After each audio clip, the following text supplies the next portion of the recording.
স্টিভি মারা যাওয়ার সাথে সাথে সমুদ্রের সমস্ত মাছগুলি আনন্দে নাচতে শুরু করে দেয়।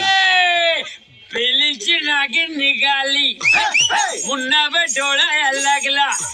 আসলে গাইস তিমি তার মৃত্যুর কথা অনেক আগে থেকেই জানতে পারে, তাই সে এই সময় আগে থেকেই তার পাল থেকে আলাদা হয়ে যায় এবং তখন সে তার সমস্ত শক্তি দিয়ে শেষবারের মতো ডুব দেয় এবং এই সময় সে একেবারে সমুদ্রের গভীরে চলে যায়। প্রথমেই হাঙর এবং ইল বেশ কয়েকদিন ধরে তার দেহটিকে চাটনি করে চাট করতে শুরু করে দেয়, আর এরপর যা কিছু ছোট ছোট মাংস অবশিষ্ট থাকে তা ছোট ছোট মাছ এবং কাঁকড়া একসাথে বসেই খুবই মজার সঙ্গে টেস্ট করে। তো এরপর তার হাড়গুলো কি হয় সেটি জানার আগে দেখুন গাইস, এই চ্যানেলের মাধ্যমে আমরা সব সময় আপনার কিছু নলেজ বাড়ানোর চেষ্টা করি, তাই এখনই আমাদের ভিডিওতে একটি লাইক দিয়ে চ্যানেলটিকে সাবস্ক্রাইব করে রাখুন। ওয়েল তো গাইস, এরপর জম্বি ওয়ার্মগুলো অবশিষ্ট পড়ে থাকা হাড়ের উপর তাদের অ্যাসিড ছেড়ে দেয়, যার ফলে এটি সারে পরিণত হয়, যা 100 বছর ধরে সমুদ্রের শ্যাওলা এবং গাছপালাকে জীবন